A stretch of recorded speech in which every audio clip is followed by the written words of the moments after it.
आज की क्लास ना बहुत जरूरी होने वाली है क्योंकि आज की क्लास होगी अंग्रेजी बोलने के लिए सबसे जरूरी मंत्र।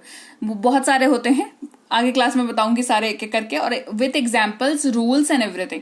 क्लास को शुरू करते हैं। आप देख रहे हैं संरीति इंग्लिश अकेडमी, मैं हूं प्रीति मैम। सब्सक्राइब करके बेल नोटिफिकेशन ऑन कर दीजिएगा ताकि आगे जो भी क्लासेस आए आपको समय पर पता चल जाएं और आप समय पर आकर के क्लासेस को अटेंड करके अपनी अंग्रेजी को बेहतर से बेहतरीन बना पाए। क्लास को शुरू करते हैं।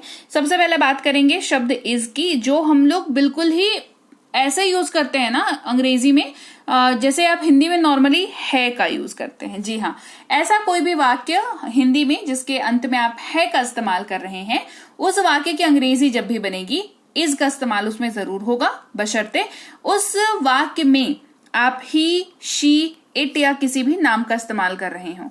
वह एक डॉक्टर है, ही इज अ डॉक्टर। वह पढ़ रहा है, ही इज रीडिंग। दोनों ही शब्दों में अंत में है का इस्तेमाल है और इसी वजह से अंग्रेजी में इज का इस्तेमाल हुआ है।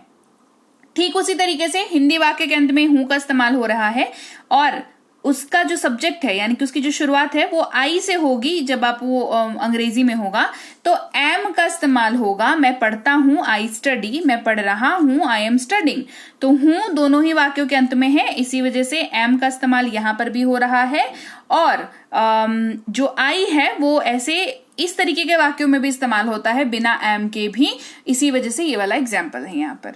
फिर है जिसका इस्तेमाल होता है आर होता है इसका इस्तेमाल इसका यू, वी और दे के साथ होता है। हम पढ़ाई कर रहे हैं, वी आर स्टडिंग। हम लोग पढ़ते हैं, वी स्टडी। दोनों ही सूरतों में इसका अगेन इस्तेमाल होता है, दोनों तरीकों से। ठीक है, मतलब है वाक्य के अंत में दिखे और शुरुआत में वी, यू, दे दिखे तो आपको आर का इस्तेमाल करना होगा। इसके अलावा है अगर ऐसे भी दिखे और शुरुआत में जो है वी दिखे, यू दिखे या दे दिखे तो भी आप जो है तो आप उसको सिंपली इस्तेमाल कर सकते हैं। वी स्टडी, हम लोग पढ़ते हैं, वी स्टडी ऐसे इस्तेमाल हो रहा है। ठीक है, बढ़ते हैं आगे।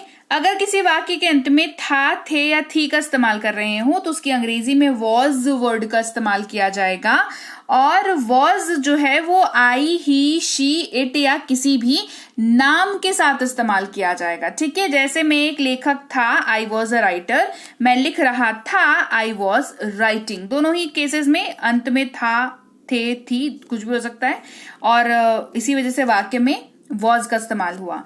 थे या थी किसी वाक्य के अंत में है तो वर का इस्तेमाल होगा, लेकिन कंडीशन क्या है, यू, वी, दे जो है वो होना चाहिए वाक्य के शुरुआत में। हम खेल रहे थे, वी वर प्लेइंग। हम व्यापारी थे, वी वर बिजनेसमैन। इस तरीके से ये इस्तेमाल हो रहा है। अगेन किसी वाक्य के अंत में गा, गे, गी का इस्तेमाल हो रहा है और शुरुआत चाहे कोई सी भी शब्द से हो रहा हो, विल का इस्तेमाल जो है वो जरूर होगा। वह पढ़ाई करेगा, ही विल स्टडी। वह पढ़ाई कर रहा होगा, ही विल बी स्टडिंग। वह पढ़ाई कर चुका होगा, ही विल हैव स्टडीड। तीनों ही केसेस में अंत में गा, गे, गी आपको दिखता है और अंग्रेजी में ही जो है विल का इस्तेमाल आपको दिख जाता है। वहीं पर अगर आप हिंदी में सकता है, सकती है, सकते हैं, सकता हूं का इस्तेमाल अपने हिंदी वाक्य में कर रहे हैं और आपका जो हिंदी का वाक्य है वो आपकी क्षमता के बारे में बात करता है, एबिलिटी के बारे में बात करता है, आपकी या जिसके बारे में आप बात कर रहे हैं उसकी या सिचुएशन की या कोई सी भी चीज, डायरेक्टली या इनडायरेक्टली वो अगर एबिलिटी की बात करेगा तो उसकी अंग्रेजी जो ट्रांसलेट होगी उसमें कैन का इस्तेमाल होगा। हम लोग ये कर सकते हैं, वी कैन डू दिस। हम लोग ये कर सकते हैं, वी कैन डू दिस। वहीं पर अगर उसी पर्टिकुलर वाक्य में अब क्षमता की बात नहीं हो रही है, अब परमिशन की बात हो रही है, रिक्वेस्ट की बात हो रही है, तो कैन जो है वो मे से बदल जाएगा। जी हाँ, अब अंग्रेजी में कैन नहीं बल्कि मे इस्तेमाल होगा क्योंकि मे शब्द जो है वो परमिशन, रिक्वेस्ट, अनुरोध इसके लिए इस्तेमाल होता है। क्या मैं आपकी मदद कर सकता हूं, मे आई हेल्प यू। क्या मैं आपकी मदद कर सकता हूं, कैन आई हेल्प यू नहीं होगा, मे आई हेल्प यू होगा। ठीक है, फिर अगर वाक्य में सका, सकी, सके का इस्तेमाल कर रहे हैं तो आप अंग्रेजी में कुड का इस्तेमाल करेंगे, COULD, कुड का इस्तेमाल करेंगे और ये जो है कंडीशनली इस्तेमाल होता है, मतलब वो अलग एक सिनेरियो बनता है तब इस्तेमाल होता है। सका, सकी, सके या पाया, पाई, पाए का इस्तेमाल कर रहे हैं तो कुड का इस्तेमाल करेंगे। ये जो है शब्द पास्ट, कैन शब्द का पास्ट फॉर्म होता है तो कैन एबिलिटी क्योंकि दिखाता है, कुड भी एबिलिटी ही दिखाता है। कैन सबके साथ इस्तेमाल होता है, कुड भी सबके साथ इस्तेमाल हो जाता है। ठीक है, मैं ये नहीं कर सका या मैं ये नहीं कर पाया, I could not do it. फिर है जा सकता है, जा सकती है, जा सकते हैं, लेकिन ये जाना जाने वाला जाना नहीं है, मतलब गो का यहाँ पर सेंस नहीं आ रहा है, जाने मैं वहां जाऊंगा वो वाला सेंस नहीं है। ये सेंस है कुछ किया जा सकता है ना, ऐसा किया जा सकता है, वो जाने की बात नहीं होगी। लेकिन अगर वाक्य में जा सकता है, जा सकती है, जा सकते हैं इस्तेमाल हो रहा है और जाने का सेंस नहीं है तो कैन बी का यूज करेंगे। उसे धोखा दिया जा सकता है, he can be cheated, he can be cheated, मतलब एक सिनेरियो बन रहा है जो चीज हो सकती है उसका, तो कैन बी का इस्तेमाल करते हैं। वहीं पर अगर आप अपने हिंदी वाक्य में पास है का इस्तेमाल कर रहे हैं, जहां पर डायरेक्टली या इनडायरेक्टली आपका सेंस बन रहा है कोई चीज आपके पास है करके, तो हैव का इस्तेमाल करेंगे। लेकिन कंडीशन एक है, हैव का यूज आप आई यू वी दे के साथ करेंगे, जैसे कि I have, you have, we have, they have, ऐसे दिखेगा। ठीक है, आप पढ़ाई कर चुके हैं, यू हैव स्टडीड, आप पढ़ाई कर चुके होंगे, यू विल हैव स्टडीड, ये दोनों हैव का हेल्पिंग वर्ब का यूज है। लेकिन वहीं पर पास है जब हैव का इस्तेमाल होता है तो वो मेन वर्ब के रूप में काम किया जाता है। मेरे पास एक किताब है, आई हैव अ बुक, तो मैंने यहां पर आपको हैव का पास है मेन वर्ब के तौर पर इस्तेमाल होता है और हेल्पिंग वर्ब के तौर पर चुका है, चुके हैं दिखेगा आपको, तो भी आप यहां पर इस्तेमाल करेंगे हैव का। ठीक है, रूल विल बी सेम। वहीं पर हैज की बात करें तो हैज जब हेल्पिंग वर्ब के तौर पर यूज होता है और तो इसका कंडीशन क्या होती है, हेल्पिंग वर्ब हो मेन वर्ब हो, कंडीशन जो है वो सेम रहती है हैव हैज हैड तीनों की। That is he she it name के साथ हैज का इस्तेमाल करते हैं, हैव आई यू वी दे के साथ इस्तेमाल होता है, और हैड के बारे में हम आगे बात करेंगे। वह उसने पढ़ाई कर ली है, ही हैज स्टडीड, उसके पास एक कार है, ही हैज अ कार। यहां पर दो एग्जाम्पल्स हैं आपको, एक जो हेल्पिंग वर्ब का एग्जाम्पल दिखा रहा है और पास है जब इस्तेमाल ये हो रहा है तो ये मेन वर्ब का इस्तेमाल किया जा रहा है। तो एक ही जगह पर दो आपको जो है एग्जाम्पल्स यहां पर दिख गए हैं, हेल्पिंग वर्ब और मेन वर्ब दोनों के। ठीक है, वहीं पर हैड मेन वर्ब के तौर पर जब काम हो रहा है तो पास था वाक्य में दिखेगा। इस्तेमाल ये सबके साथ होता है, मेरे पास एक कार था, दे उनके पास एक कार था, दे हैड अ कार, वह पढ़ाई कर चुका था, ही हैड स्टडीड। यहाँ ये वाला एग्जाम्पल जो है ये आपका मेन वर्ब के तौर पर एग्जाम्पल है और ये जो एग्जाम्पल है वो आपका हेल्पिंग वर्ब के तौर पर एग्जाम्पल है। ठीक है, उसके बाद बात करेंगे अबाउट टू की। ठीक है, जहां पर आप वाला हूं, वाले हैं, वाली हूं, ऐसा कुछ इस्तेमाल कर रहे हैं और जो है सब्जेक्ट कोई सा भी हो कोई फर्क नहीं पड़ता, अबाउट टू सबके साथ इस्तेमाल हो जाता है। मैं खाने वाला हूं, I am about to eat, मैं खाने वाला था, I was about to eat. Again ये प्रेजेंट और पास्ट दोनों ही सूरतों में इस्तेमाल होता है। ठीक है, वहीं पर अगर हैव के साथ तो टू लगा हुआ है तो ध्यान दीजिएगा, ये ऐसे वाक्यों में इस्तेमाल होगा जिसके अंत में ना है, नी है, ने है का इस्तेमाल हो रहा है। हैव टू, हैव का रूल जो है यहां पर भी चलेगा, हैव टू के साथ भी। मुझे खाना है, आई हैव टू ईट, उसे जाना है, उसे जाना है, ठीक है, ही हैव टू गो, ऐसे इस्तेमाल होगा। ठीक है, हैड का इस्तेमाल ना था के तौर पर होगा, है ना, हैड पास्ट में यूज होता है, उसे जाना था, ही हैड टू गो, ऐसे करके। हो या होना इस्तेमाल करते हैं अंग्रेजी में शब्द बी का, कोई भी हो सकता है, it can be anyone, it can be anyone.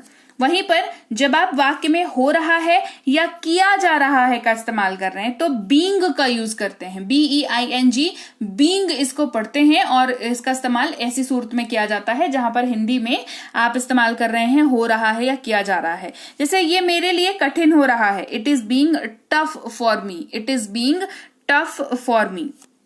वहीं पर कोई काम जो करते आ रहे हैं उसके बारे में जब बात करते हैं कि आ रहा हूं या आ रही हूं, आने वाला नहीं, है ना, कमिंग वाला, कम व कमिंग वाला नहीं, इसके अलावा आ रहा, मैं ये करता आ रहा हूं, वो ये करती आ रही है, तो आप बीन का यूज करते हैं। मैं काम करता आ रहा हूं, I have been working, I have been working.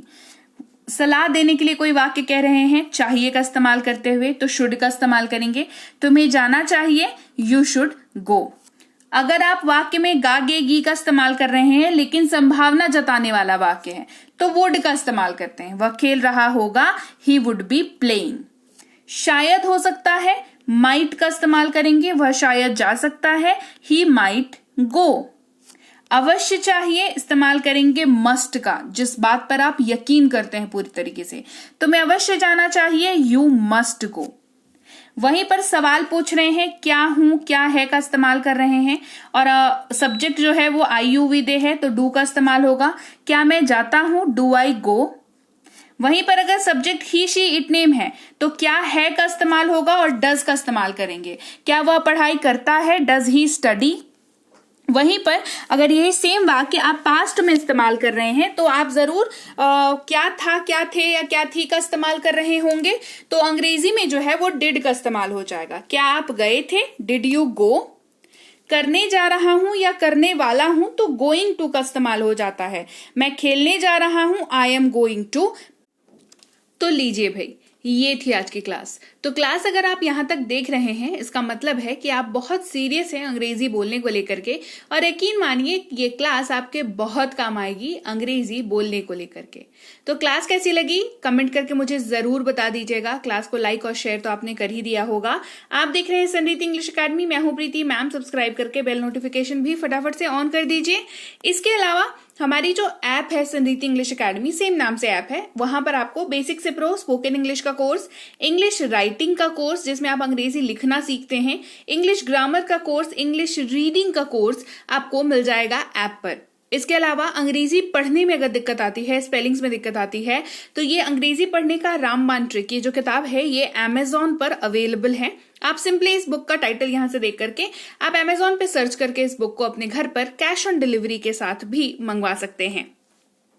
इसके अलावा अगर आपको ई बुक्स की जरूरत है तो चाहे वो वर्ड मीनिंग की ई बुक हो, टेंसेस की हो, आपके स्पोकन इंग्लिश की हो, ग्रामर की हो, या मिनी स्पोकन इंग्लिश स्ट्रक्चर्स की हो, जो कि क्विक रिवीजन का आपको मौका देती है, क्विक समझने का आपको मौका देती है, ये सारी की सारी ई बुक्स जो है हमारी ऐप पर अवेलेबल है। ऐप में जाकर के आप इनको इजीली वहां पर ले सकते हैं। इसके अलावा हमारी क्लास, हमारी पेड क्लास या किसी भी तरीके की अंग्रेजी को लेकर के समस्या अगर आपको आ रही है तो इस नंबर पर व्हाट्सएप मैसेज करके आप हमारे साथ संपर्क कर सकते हैं, हमारे ग्रुप में जुड़ सकते हैं।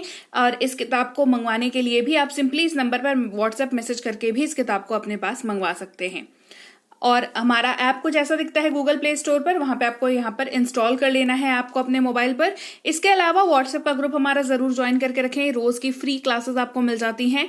टेलीग्राम का चैनल हमारा जरूर ज्वाइन करके रखें, वहां पर भी आपको क्लासेस मिल जाती हैं, कुछ इंपॉर्टेंट अनाउंसमेंट होता है वो भी आपको पता चल जाता है, और ऐसे आप जो है अंग्रेजी के संपर्क में बने रहते हैं। तो thank you so much for watching आज की क्लास को। मैं आपसे मिलूंगी आपकी अगली क्लास में। Till then thank you so much for watching. Stay tuned to Sanriti English.